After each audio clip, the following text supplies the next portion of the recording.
Ya está con nosotros el licenciado Mariano Calderón. Él es experto en Derecho Constitucional y el día de hoy, bueno, pues lo buscamos para que nos ayude y para tratar de entender un poco lo que se está discutiendo hoy ya en la Cámara de Diputados, donde están hoy los 11 ministros encabezados por la ministra presidenta, la ministra Piña, que tiene que ver con esta reforma al Poder Judicial. Primero que nada, licenciado, gracias por este tiempo. Bienvenido a Agenda QR. Y bueno, para el resto de la gente, para el resto de los ciudadanos. ¿Por qué debemos estar atentos y en algún momento debemos de estar ocupados o preocupados con lo que se está discutiendo con este tema de la reforma al Poder Judicial? Gracias y bienvenido. Muchas gracias, al contrario, un placer estar contigo y con tu auditorio. Es fundamental la discusión que estamos viviendo en este momento porque implica un cambio trascendental a la forma en la que está organizado y constituido el Poder Judicial de la Federación. El Poder Judicial, evidentemente, es uno de los tres poderes de la Unión, que se divide en Poder Ejecutivo, Legislativo y Judicial, y el Judicial tiende a resolver las controversias que surjan entre las autoridades, el gobierno, ya sea el Poder Ejecutivo, el Legislativo y los ciudadanos. Entonces es el órgano encargado de impartir justicia y dirimir cualquier controversia. La propuesta lo que está planteando es reformar de fondo el Poder Judicial con tres aspectos fundamentales. Uno, revocar y destituir a todos y cada uno de los juzgadores que actualmente están en funciones para que todos y cada uno de ellos, alrededor de 1,600 juzgadores, sean electos por el voto directo de la ciudadanía. En segundo lugar, reducir la integración de la Suprema Corte de Justicia de la Nación, que actualmente la conforman 11 ministros, para que queden solo 9 ministros funcionando en pleno. Actualmente la Corte funciona en pleno y en 2 salas.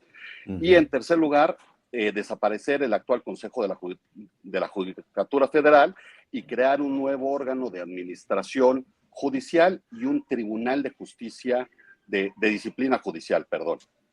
Entonces, es un cambio de fondo, un cambio trascendental que, en mi opinión, requiere y amerita una discusión profunda, a fondo, de todos los involucrados del Poder Judicial, el Poder Legislativo, el Poder Ejecutivo, la academia, los abogados, para encontrar la mejor forma de solucionar los problemas que evidentemente tiene el Poder Judicial, que tiene áreas de oportunidad, pero no centrarse únicamente en la forma en que se nombran y se seleccionan a los juzgadores, a los ministros, a los magistrados y a los jueces, claro, sino a las cuestiones de fondo, que es la integración de los expedientes, la forma en la que funciona el Poder Judicial, cómo se desahogan los juicios, los formalismos excesivos que tienen. O sea, una serie de cuestiones más bien procedimentales y del día a día de los juicios y de los litigios, y no tanto de cómo se nombran a los funcionarios, claro, que van a impartir esa justicia. Aquí en la percepción, en algunos, no foros, pero en algunos debates, incluso periodistas, con algunos especialistas, también con algunos políticos, la percepción real, esto lo dice Miguel Aquino, me parece que estos foros no van a servir de mucho y como ha estado sucediendo con los diputados, seguramente no le van a cambiar ninguna coma a la propuesta del presidente López Obrador. Y pareciera que la percepción es que el presidente López Obrador está enojado con el Poder Judicial por el tema de los amparos y que le han echado para atrás todas las reformas. Leí con mucha atención tu reportaje, tu opinión, Estado de Derecho o justicia popular. ¿Por ahí tiene que ver el asunto, Mariano? Probablemente. O sea, pienso que el punto de partida sí es una concepción errónea de cuál es la función del Poder Judicial de la Federación y que se está conceptualizando, se está visualizando como una oposición a las decisiones de gobierno, a las decisiones legislativas y a las decisiones de la mayoría, cuando en realidad lo que hace el Poder Judicial de la Federación es preservar el imperio de la Constitución, que la Constitución esté por encima de todo y que se respete el texto constitucional más allá de cualquier decisión que se tome, con la finalidad de que la Constitución nos proteja a todos y cada uno de los ciudadanos.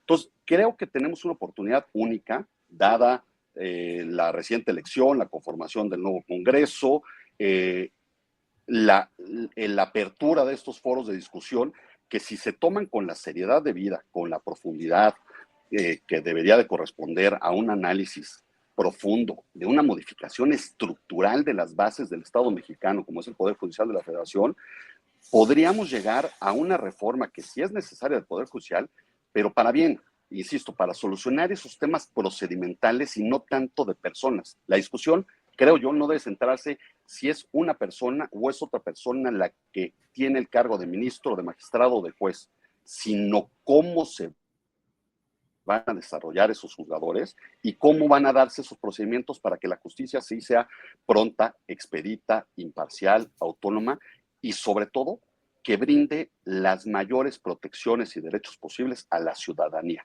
O sea, entender, Sí, insisto, claro. perdón por ser enfático, que no es que haya una contraposición entre la visión del Poder Judicial y la visión del Poder Legislativo y del Poder Ejecutivo, sino que todos están viendo por el bien de México, por el bien de la ciudadanía, y cada uno tiene su función y su peso específico.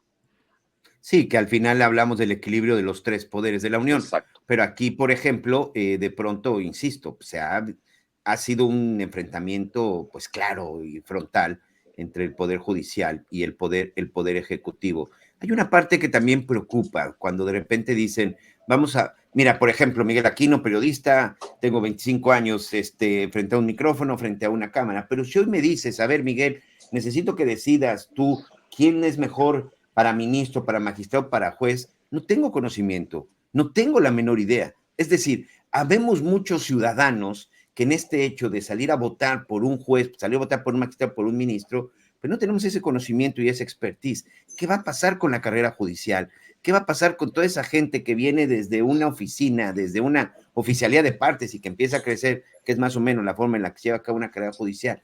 ¿Quiénes van a llegar a decidir en la impartición de justicia, Mariano? Exacto, ese es la principal preocupación y el principal punto de inquietud respecto de la iniciativa. El punto nodal se ha centrado mucho en la elección de los juzgadores, pero como bien lo mencionas, a ver, pensemos qué estaría votando la gente el próximo año si es que se aprueba la reforma para elegir jueces.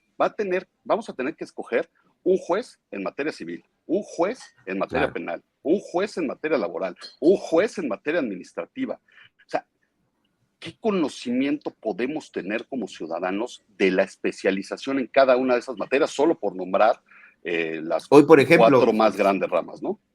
¿cuánta gente sabrá la diferencia entre esos cuatro jueces que acabas de mencionar? Yo creo que ninguno, muy poca gente. Y a eso le sumamos lo mismo con los magistrados que van a integrar todos y cada uno de los tribunales colegiados. Le Claro. sumamos a los ministros que van a integrar la Suprema Corte de Justicia de la Nación. ¿Cómo se va a hacer campaña? O sea, ¿qué podría ofrecer un juzgador para tratar de ganar el voto popular? Voy a aplicar la ley a medias, voy a aplicar la ley de manera profunda, la voy a aplicar de manera estricta. O sea, son cuestiones sumamente técnicas que no vislumbro cómo podría hacerse una campaña para buscar ese voto popular por parte de los juzgadores en las distintas materias y que los conozcan en las distintas regiones del país. Dime una cosa, ya por último, ¿están preocupados en las cuestiones constitucionales? ¿Están preocupados ustedes como expertos en derecho constitucional de que esta reforma pase así, literal, sin que le cambien una coma? Estamos ocupados en manifestar nuestra opinión, en brindar ideas, en apuntar los riesgos que observamos de esta iniciativa, el cómo sí poder reformar el Poder Judicial, que sí, insisto, se Sí, es requiere una necesario. reforma, es Ujú, necesaria, pero ujú. creemos que esta oportunidad y estos foros dan la posibilidad de encontrar esa reforma que sea la mejor para verdaderamente mejorar la impartición de justicia y no simplemente eh, hacer un cambio que de fondo no modifica la estructura y el funcionamiento del Poder Judicial. O sea, los juicios se van a seguir desarrollando de la misma forma, con los mismos formalismos, con los mismos tecnicismos, y gran parte de las quejas o de los cuestionamientos que hay Claro. al Poder Judicial de la Federación no derivan del propio Poder Judicial de la Federación, derivan de la integración de los expedientes por parte de fiscalías, ministerios Ministerio Público, públicos, sí. policías, Sí, sí, etcétera, sí. que no es responsabilidad del Poder Judicial. Entonces, si solo modificamos cómo se nombran los jugadores y no modificamos la otra ecuación de la impartición de justicia, los resultados van a ser desfavorecedores desde mi punto de vista. Que además es la más importante porque finalmente el Ministerio Público, que es el ente que investiga, es el ente que representa a la víctima, es el encargado de conseguir las pruebas. Lo veíamos apenas con este debate que hubo con la liberación del hijo del Marro, que al finalmente el juez dijo, pues lo tengo que liberar porque el Ministerio Público no me presentó las pruebas que necesitaba. El mismo presidente lo dijo, pues es que ni siquiera habían solicitado nadie una orden de aprehensión. Me parece que solamente se está viendo un lado del problema. Sí es un problema del Poder Judicial.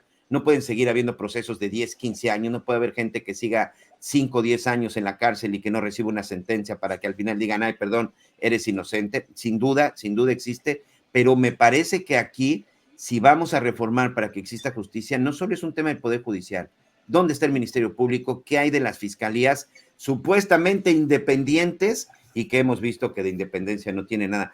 Hay muchos temas que platicar, Mariano, si me lo permites, vamos a estar en comunicación contigo para estar explicándole a la gente, porque de pronto la gente dice, ¿y a mí qué carajos me interesa? No, pues sí debe de interesarnos, porque Exacto. al final no sabemos si el día de mañana somos víctimas de un delito, si se nos va a hacer justicia o no. Por supuesto. Mariano. Con todo gusto, abierto a seguir platicando. Mariano Calderón, muchas gracias. Licenciado, experto en Derecho Constitucional. Gracias, excelente tarde. Gracias, igualmente. Hasta luego.